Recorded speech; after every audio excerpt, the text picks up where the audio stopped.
ऐसा कुछ भी नहीं, झूठा अफवाह नहीं है। हम लोग भी कोरोना के भुक्तभोगी हैं। पिछली बार जब लहर आई थी, इसके पहले वाली में हम लोग भी उसमें संक्रमित हो चुके थे और प्रधान जी भी संक्रमित हो चुके थे। एक दूसरे का हाल चाल भी बराबर हम लोग लेते रहे। देखिए, हमारे नैनी क्षेत्र से है प्रधान जी शिवशंकर दीक्षित जी, जहाँ पर ये हमारे प्रबंधक जी हैं, ये भी कोरोना योद्धा हो चुके हैं, कोरोना से ग्रसित थे और आपके सामने हैं। और प्रधान जी भी हैं, इनसे भी आप जानिए कि क्या प्रधान जी आप भी कोरोना से लड़ चुके हैं? जी, पहली बार जब कोरोना का लहर चला था उसमें हम लोगों के सेवा भाव में लगे रहते थे, जबकि हम तो अपने पूरी तौर से अपना नहीं, अपने पूरे परिवार को भी जो भी सरकार की गाइडलाइन थी उस गाइडलाइन के तहत लोग मदद भी करते थे और हर जगह आया जाया करते थे। परंतु हम भी उस कोरोना में पड़ गए, हॉस्पिटलाइज हो गए। आने के बाद भी हम अपने को सुरक्षित करके लोगों की सेवा भाव करते रहे। अगर नहीं जा पाए तो फोन से करते रहे। लेकिन ये नहीं कोरोना आ गया इसका मतलब नहीं कि हम अपने लोगों को या अपने पास पड़ोसियों को डराएं, और उनकी सेवा भाव करना चाहिए। बस उनको संयम रखना ये है कि मास्क जरूरी है, 2 गज की दूरी जरूरी है, हाथ को हमेशा धुलाई सफाई करना जरूरी है। कहीं भीड़ भाड़ में जाएं तो थोड़ा अपने को बचाना भी है। कहते हैं सरकार बकवास कर रही है, कुछ नहीं है कोरोना, कौन लोग ऐसा कर रहे हैं, क्या ऐसा है? जो भारतीय जनता पार्टी, हमारे यशस्वी प्रधानमंत्री श्री नरेंद्र मोदी जी और उत्तर प्रदेश सरकार के मुख्यमंत्री योगी जी ने कोरोना काल में जो सेवा भाव किया वह कोई सरकारें नहीं कर सकती थी। या बहुत ही बड़ी आपदा आई थी, लेकिन उस आपदा से सरकार ने किस तरह लोगों को बचाया। फिर अन्य फ्री में 1,000 रुपया सबके पास आया, क्योंकि हम खुद पंचायत में प्रधान थे। कम से कम हमारे ग्राम सभा में 171 लोगों को जो सूची हमने भेजा तो करीब 300 था, लेकिन 171 जो पहली बार सूची गई सबको 1,000 रुपया 3 बार आया। हमारे साथ राधेश्याम पांडे जी आए हुए हैं, खड़े हैं हमारे पास। या भी प्लम्बर का काम करते थे, लेकिन उस समय इनको काम नहीं मिलता था। इनको भी, इनके परिवार के लोगों को भी 1,000 रुपया आया। अब ये है कि अलग बड़े लोगों ने, किसी ने अप्लाई कर दिया, उनका नहीं आया, लेकिन सरकार ने जो व्यवस्था की और आज तक करती चली आई है, कोई नहीं किया न कर पाएगा। इसलिए सरकार का दोष नहीं है। और जो लोग अफवाह उड़ाते हैं कि गलत है, गलत नहीं है। अभी जैसे इसमें मैडम ने बताया, राय मैडम ने, ओमिक्रॉन से डरना नहीं है। जी, हमारी मैडम है, इनसे भी पर्चे लेते हैं। बताइए मैडम। जी मैं तो पर्चे दे ही चुकी हूँ, मैं रेखा राय। तो मैं आप लोगों से भी प्रेरणा ली, और आजकल जो माहौल है, जो एनवायरनमेंट है, एटमॉस्फेयर है, इससे हमें बिल्कुल अलर्ट रहना है। क्योंकि यदि इंसान अलर्ट नहीं है, कहा जाता है कि सावधानी हटी दुर्घटना घटी। तो इस समय जो स्थितियां चल रही हैं, कोरोना जैसी महामारी है, ओमिक्रॉन भी आ गया है, इसके नए नए वेरिएंट्स आ रहे हैं और इनसे हम सभी इन्फ्लुएंस हो रहे हैं, प्रभावित हो रहे हैं। तो हमको डरने की ज़रूरत नहीं है, ना तो र्यूमर फैलाने हैं तरह तरह के। और जो गवर्नमेंट कह रही है अथवा जो देखा जा रहा है उस पर हमको बिलीव करना चाहिए, क्योंकि यदि हम बिलीव नहीं करेंगे तो हम ज़रूर इससे प्रभावित हो जाएंगे और हमारा स्वास्थ्य संकट में पड़ जाएगा। लाइन बोलिए जी, self discipline is necessary to live a good life. ये डॉक्टर APJ अब्दुल कलाम का स्पीच था।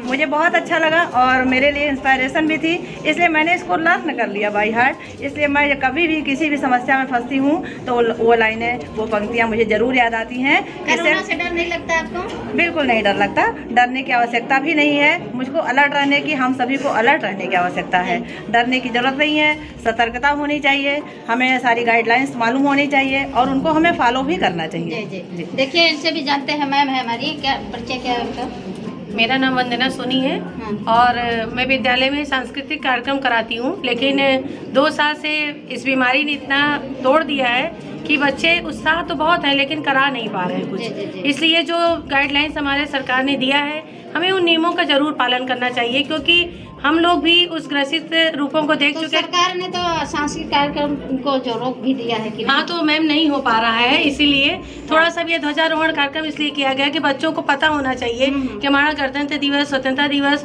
किस रूप में मनाया जाता है। पहले तो बहुत बड़ा कार्यक्रम होता था, लेकिन अब सिर्फ हम लोग यहाँ पर ध्वजारोहण के लिए एकत्र हुए हैं। आइए, ये भी हैं, अध्यापक हैं, इनसे भी जानते हैं। क्या आपको कोरोना से डर लगता है कि बिल्कुल नहीं? कोरोना कोई बहुत बड़ी बात नहीं है। कोरोना के साथ रहिए, कोरोना से लड़िए, कोरोना से बचाव करिए, यही हमारे जीवन की दिनचर्या है।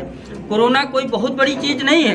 केवल बचाव ही हमारे जीवन का एक बहुत बड़ा लक्ष्य है। और कोरोना से जो बचाव के गाइडलाइन का पालन करेंगे तो कोरोना कोई बहुत बड़ी बात नहीं है। कोरोना तो एक ऐसी बीमारी हमने देखा है, अपनी आंखों से देखा है कि बिना दवा के ठीक हो जाती है। अच्छा। और क्या बात बताएं कि कोरोना बिना दवा के ठीक हो जाती है। केवल ले जाकर जांच कराए, कोरोना पॉजिटिव निकला और वहां से घर भेज दिए कि जाकर के। अच्छा, सरकार जो तरह तरह के जो टीके लगवा रहे हैं, लोग कहते हैं अफवाह कर रही है क्या? ये क्या नहीं, अफवाह नहीं टीके है? तो कारगर हैं। हाँ। टीके से ही सुरक्षा है हमारी।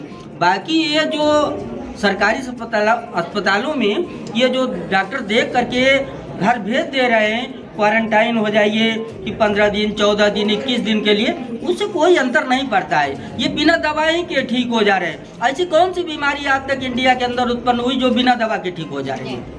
एक भी गोली नहीं खाया, लेकिन 8 दिन 10 दिन के बाद फिर से जांच हुई, निगेटिव आ गया। तो ये सब नहीं है। कुछ चीजें इसमें जो कर्मचारी है वो गड़बड़ी करते हैं। सरकार क्या करेगी?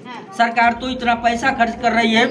विदेशों में ये टीका कितना दुर्लभ है, आज हमारे इंडिया में कितना सुलभ है, लेकिन लोग नहीं लगवाने के लिए तैयार थे। क्या मानते हैं कुछ लोग जो कोरोना ग्रसित खत्म हो गए हैं उनके कोरोना से और लड़ नहीं पाए हैं, तो क्या किसकी गलती है? वो गलती लोगों की है, वो गलती उनके परिवार वालों की है जो कि उस पर ध्यान नहीं दिए। कोरोना को केवल जो है डर करके अपने घरों में बैठे रह गए, डॉक्टर के पास नहीं गए, इसकी जांच नहीं कराए और उसका कोई भी उपयोग नहीं कर पाए। जो इसके दवाएं हैं उसका कोई कार्यक्रम नहीं किया, जिसके कारण वो। चलिए जानते हैं, प्रधानाचार्य जी हैं हमारे ये सेक्टर कॉलेज के, इनसे भी जानते हैं। तो सर ये बताइए, प्रधानाचार्य हैं, बच्चे आप पढ़ते हैं और आप लोग आज बनाए हो, क्या कोरोना के बारे में क्या कहेंगे? क्या डर नहीं है क्या इससे? ये सबसे पहले तो मैं सभी देशवासियों को गणतंत्र दिवस की हार्दिक शुभकामनाएं देता हूं और ढेर सारी बधाइयाँ देता हूं। मेरा नाम भरत सिंह है, मैं इस विद्यालय का प्रधानाचार्य हूं। मैम, जहां तक कोरोना की बात है तो जहाँ तक मेरा मानना है कि इसमें सबसे बड़ी आवश्यकता है जागरूकता की। लोगों के बीच में जागरूकता फैला करके ही हम कोरोना से विजय प्राप्त कर सकते हैं। इसलिए कि इसकी कोई एथेंटिक दवा नहीं है। यद्यपि वैक्सीनेशन अब आ गई हैं, इधर तो थोड़ा सा अब दिक्कतें कम हो गई हैं, लेकिन फिर भी जागरूक करना बहुत आवश्यक है। इसमें दहशत होना नहीं चाहिए।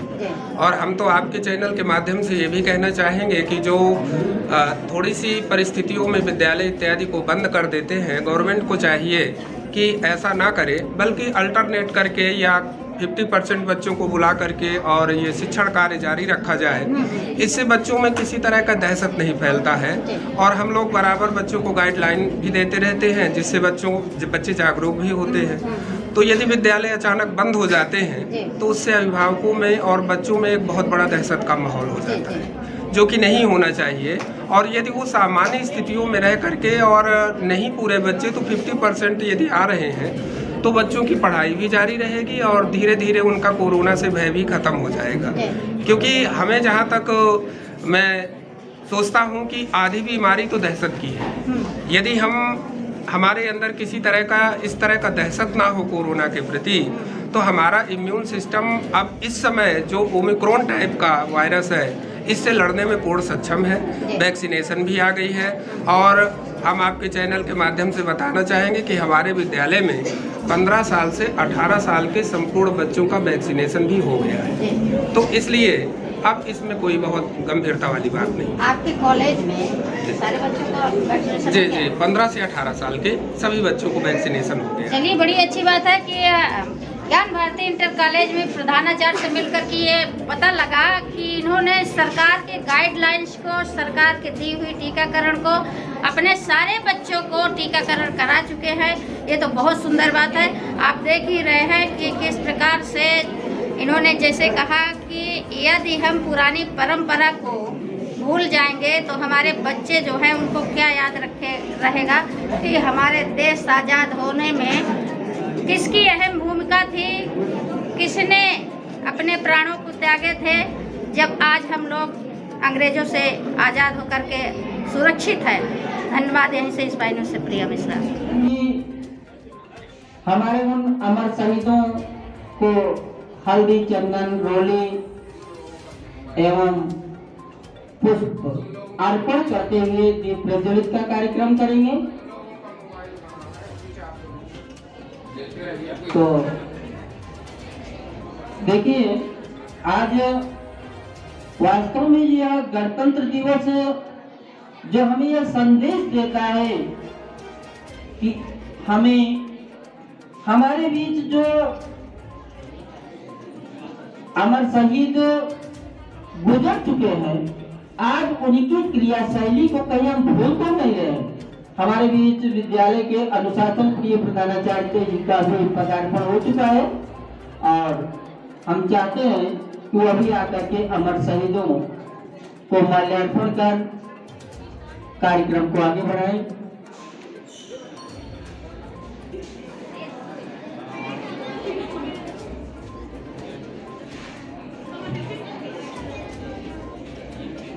स्पाई न्यूज से आई हुई प्रिया मिश्रा जी भी अमर शहीदों को माल्यार्पण करती हुई